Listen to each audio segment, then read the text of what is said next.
Hello, welcome to my channel. তোমরা সবাই কেমন আছো? আশা করি খুব ভালো আছো, আর আমিও ভালো আছি। আজ দুপুর থেকে আমি আমার ব্লগটা শুরু করছি একটু দুঃখী মন নিয়ে। সকাল থেকে শুরু করতে পারিনি, অনেকটা কাজের মধ্যে ব্যস্ত ছিলাম। তারপর আমার বান্ধবী এসেছিলো তুফান, চুল কাটার জন্য চুলটা একটু কেটে দিলাম। যাই হোক, আজকে দুঃখী মন, কারণ আজকে বাড়ি চলে যেতে হচ্ছে। খুব দুঃখের ব্যাপার, হাজবেন্ড এসে আনতে, চলে যাব বাড়ি। চলো এখন লাঞ্চটা সেরে নিই, আর তার আগে দেখিয়ে দিই তোমাদের আমাদের কত কিছু মানে ব্যাগপত্র গোছানো হয়ে গেছে, কিন্তু কী কী নিয়েছি সেটা বাড়ি গিয়ে দেখাবো। আর ওদিকে ওরা লাঞ্চ করতে বসে পড়েছে, আমিও লাঞ্চ করবো। খুব খিদে পেয়ে গেছে, মনটা একটু খারাপ। চলো খেয়ে নিই, পরে আবার তোমাদের সাথে দেখা হচ্ছে তাহলে, ঠিক আছে? দেখো এখানে অনেক কিছু নিয়েছি, এখনই খুলে দেখাচ্ছি না কি কি নিয়েছি, তবে অনেক কিছু, মানে এত বড় ব্যাগটা পুরো ভর্তি হয়ে গেছে। আর আমাদের বাড়িতে কিছু কাগজ ছিল, সেগুলো হাজব্যান্ডকে বলেছিলাম এই ব্যাগটাই করে আনবে, এনে নিয়েছে। আর এখানে আমারও ভ্যানিটি ব্যাগটা তো অনেক কিছু ভরে গেছে। যাই হোক, ওই ব্যাগটা নিয়ে যাচ্ছি না, ওটা থাক, জামা কাপড়গুলো এখানে রেখে যাচ্ছি। চলো, ভাই এখানে অলরেডি খেতে বসে পড়েছে, আর হাজব্যান্ডও এখানে বসে পড়েছে খেতে। চলো তোমাদের সাথে ঝটপট আজকে মেনুটা শেয়ার করে দিই। কি আছে মা? এটা বাপির তরকারি, দেখানো নেই। এটা হচ্ছে আমার রায়তা, মাছের মাথা দিয়ে বাঁধাকপির তরকারি। আর এখানে আছে মাংস, এখানে পটল ভাজা, আলু ভাজাটা ভাই খেয়ে নিয়েছে, আর স্পেশাল ডিশ।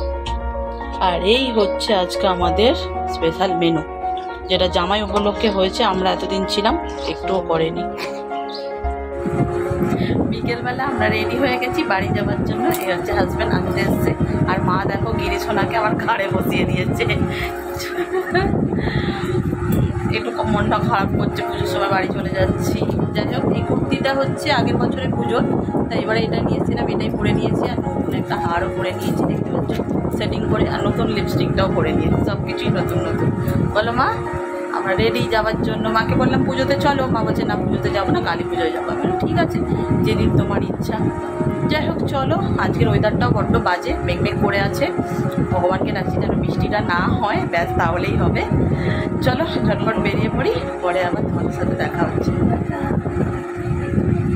দেখো আমার মুখের একবার অবস্থা, পুরো সিঁদুর ঘেটে গেছে। যাই হোক, বাড়িতে চলে এসেছি। বাড়িতে এসে একদম আমাদের ট্রেনের অবস্থা দেখো, খুব জ্যাম ছিল বলো রাস্তায়। ফোনটা বার করে যে ভিডিও করবো সেই সুযোগটা হয়নি, এত রাস্তাঘাটে জ্যাম যে কি বলবো তোমাদের, প্রচুর টাইম লেগে গেছে। আর আমার অবস্থা দেখো, আর আজকে আর কোনো ঝামেলাই নেই, হাজবেন্ড সমস্ত কিছু পরিষ্কার করে দিয়ে গেছে। দেখেছো নতুন চাদর, এটা কিন্তু পুজোতে কিনেছি, তোমরা দেখেছো। মানে তোমাদেরকে ভালো করে দেখানোর আগেই আমার হাজবেন্ড পেতে দিয়েছে বিছানায় লাল লাল চাদর। ও মনটা পুরো ভালো হয়ে গেল। হ্যাঁ, একটু মনটা খারাপ, বাবা মাকে ছেড়ে এলাম, পুজোর সামনে, পুজোর সময় থাকতে পারলাম না। যাই হোক, কিছু করার নেই, মেয়েদের জীবন তো এটাই, মানিয়ে তো নিতেই হবে। চলো এখন আমি ফ্রেশ হয়ে নিই, আগে নিয়ে তারপর আমার বাবুকে সেবা দিয়ে দিই, দিয়ে তারপর তোমাদের সাথে ধীরে সুস্থে কথা হচ্ছে, মানে কি এনেছি না এনেছি সবকিছু তোমাদেরকে ধীরে সুস্থে দেখাচ্ছি, ঠিক আছে? চলো পরে আবার দেখা হচ্ছে। মুখ টুক ধুয়ে ফ্রেশ হয়ে নিয়েছি, দেখতেই পাচ্ছ। কাজল, লিপস্টিক সব যেন আমার খুব কষ্ট হচ্ছিল। যাই হোক, গা ধুইনি, যেহেতু বাইরে বৃষ্টি হচ্ছে, তাই মুখটাই ধুয়ে নিয়েছি, ফ্রেশ হয়ে নিয়েছি। এবার বরং তোমাদের দেখাই, চলো বাপের বাড়ি থেকে কি কি নিয়ে এলাম। দেখো খাজানা বার করে ফেলেছি, কত কিছু নিয়ে এসেছি, দেখেছো? এই রেনকোটটা হাজব্যান্ড বয়ে নিয়ে গেছিলো, বললাম নিয়ে আসতে হবে না, তাও নিয়ে এলো। আর এগুলো তো কিনেইছি, তোমাদের দেখিয়ে দিয়েছি আগে। আর এই দেখো, সকালবেলা বললাম না বান্ধবী এসেছিলো, কতটা আমরা দিয়ে গেছে, দেখেছো? ওদের গাছের আমরা, ও দিয়ে গেছে, আমি বাড়ি চলে যাব, ও জানে তাই দিয়ে গেছে। এগুলো আমার কিছু প্রয়োজনীয় জিনিস। আর এটা কি দিয়েছে, ও বললাম শাশুড়ি মায়ের জন্য একটা তেল বানাবো, তাই জবা পাতা আর নিম পাতা বয়ে নিয়ে এসেছি। যেহেতু আমাদের এখানে বিচে কলা পাওয়া যায় না, বাপি তাই বাজার গেছিলো সকাল সকাল। দেখো কতগুলো বিচে কলা দিয়ে দিয়েছে, বলেছে তুই খেতে ভালোবাসিস তাই নিয়ে যা। আর নিয়ে এসছি গাছের কাঁড়ি খানেক পেঁপে, আর বলো না, হ্যাঁ কাঁড়ি খানেক পেঁপে নিয়ে এসছি, দেখছো বাবা, উফ কতগুলো দিয়েছে, 2, 4, 6টা পেঁপে দিয়েছে, বাপরে বাপ। আর এই জুতোটা কিনেছি, এটা খুব নরম জুতো, আমার পরতে সুবিধা হয় তাই কিনেছি। যাই হোক, বাপের বাড়ি থেকে এইগুলোই আমার প্রাপ্তি হয়েছে, মানে এগুলো নিয়ে আসবো না, বাপি আরও দিচ্ছিল জানো তো, কিন্তু আমি বললাম না, একদমই দেবে না, এইগুলোই আমার বইতে খুব কষ্ট হবে, মানে গাড়িতে যদিও আসবো। হ্যাঁ মাকে দিয়ে আসো গিয়ে। যাই হোক চলো, পরে আবার দেখা হচ্ছে তোমাদের সাথে। আজকে আমাদের ডিনারের মেনু, আমি এসছি সেই খুশিতে, মা কি বানাচ্ছে সেটা দেখি। চলো, কি বানিয়েছো গো মা? পনিরের তরকারি আর লাচ্ছা পরোটা। ও ওয়াও, পনিরের তরকারি করেছে আর চাটুতে হচ্ছে, আর এখানে অলরেডি হয়ে গেছে।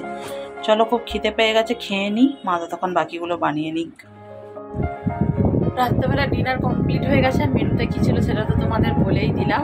যাই হোক, আজ হচ্ছে প্রথমা, পুজো চলেই এলো দেখতে দেখতে। চলো, আর ভিডিওটা বেশি বড় করছি না, খুব ঘুম পাচ্ছে, তাই শুয়ে পড়ি। আর হাজব্যান্ডের কাল ডিউটিও আছে, তাই তাড়াতাড়ি শুয়ে পড়তে হবে।